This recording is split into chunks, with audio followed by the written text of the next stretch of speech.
Nom Nom Tales.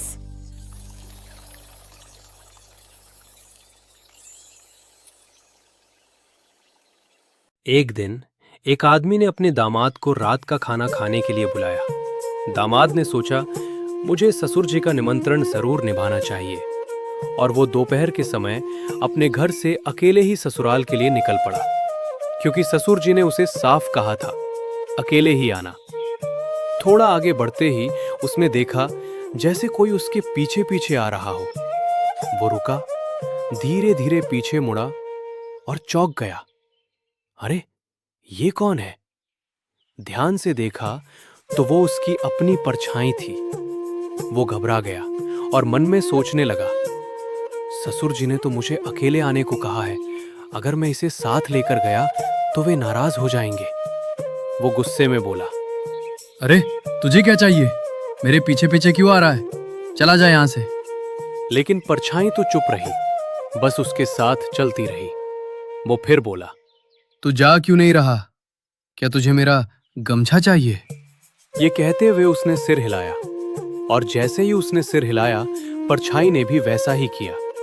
वो बोला, अच्छा, तुझे गमछा चाहिए? और उसने तुरंत अपना गमछा उतार कर वहीं फेंक दिया। फिर वो आगे बढ़ गया, लेकिन कुछ दूर जाने के बाद भी उसने देखा कि परछाई फिर से उसके साथ है। अब वो और भी उलझ गया। उसने सोचा, शायद इसे और चीजें चाहिए, और फिर उसने अपनी चादर उतारी, उसे भी फेंक दिया।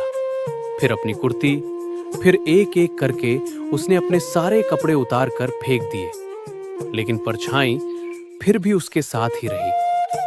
धीरे धीरे शाम ढल गई, अंधेरा छा गया, और तभी परछाई दिखनी बंद हो गई। वो राहत की सांस लेते हुए बोला, चलो, अब वो चला गया। लेकिन अब उसे कुछ दिखाई नहीं दे रहा था।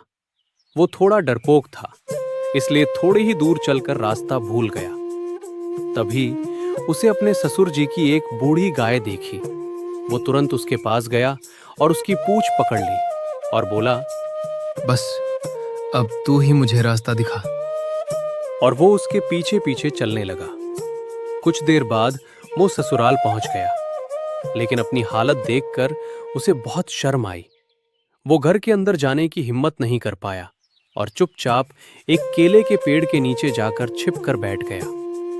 उधर उसके ससुर जी देर रात तक उसका इंतजार करते रहे, लेकिन जब वो नहीं आया तो वो खाना खाकर सो गए। सास ने भी अपने काम निपटाए और अंधेरे में धोया हुआ पानी उठाकर बाहर फेंक दिया। वो पानी सीधे दामाद के सिर पर गिरा। वो अचानक चिल्ला उठा, उफ, उफ। आवाज सुनकर सास ने ध्यान से देखा और बोली, अरे, ये तो हमारे दामाद है। वो तुरंत उसे अंदर ले आई, उसे नहलाया, साफ कपड़े पहनाए और प्यार से खाने के लिए बैठा दिया। खाने के साथ उसे गुड़ भी दिया गया। उसने हैरानी से देखा और बोला, मैं ये नहीं खाऊंगा। सास मुस्कुराई और बोली, अरे, खाकर देखो, ये गुड़ है, बहुत स्वादिष्ट होता है। उसने थोड़ा सा खाया और जैसे ही स्वाद महसूस हुआ, उसकी आंखें चमक उठीं। वो उत्सुक होकर बोला, ये कहाँ मिलता है? सास ने ऊपर इशारा करते हुए कहा, वहाँ ऊपर उस मटके में रखा है। खाना खाकर वो सोने चला गया, लेकिन उसे नींद नहीं आ रही थी। उसका मन बार बार उसी गुड़ की तरफ जा रहा था। जब उसे लगा कि सब गहरी नींद में हैं, वो धीरे से उठा, एक डंडा लिया और ऊपर रखे मटके को फोड़ दिया। फिर नीचे खड़ा होकर गिरते हुए गुड़ को खाने लगा। खाता गया, लेकिन गुड़ उसके पूरे शरीर पर गिरने लगा और उसका शरीर चिपचिपा हो गया। वो परेशान होकर बोला, अब मैं क्या करूं?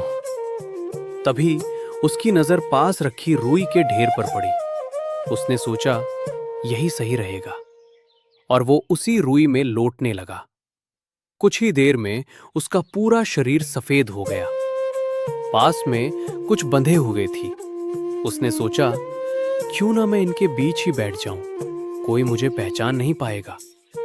और वो चुपचाप जाकर भेड़ के बच्चे बच्चू के बीच बैठ गया। उसी रात कुछ चोर भेड़ चुराने आए।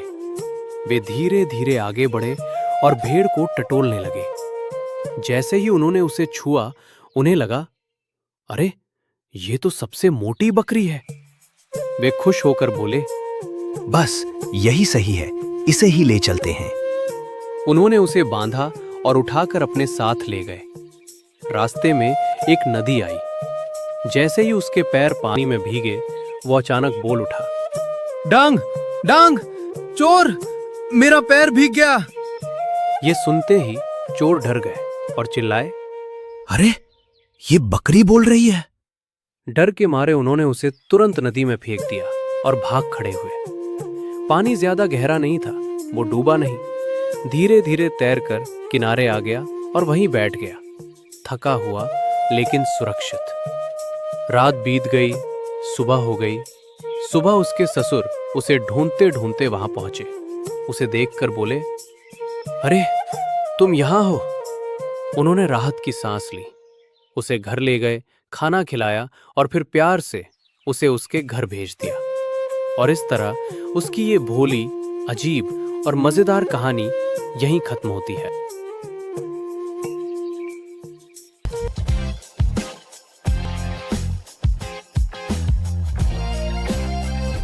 दोस्तों, अगर आपको ये कहानी पसंद आई तो लाइक, शेयर और सब्सक्राइब जरूर कीजिए।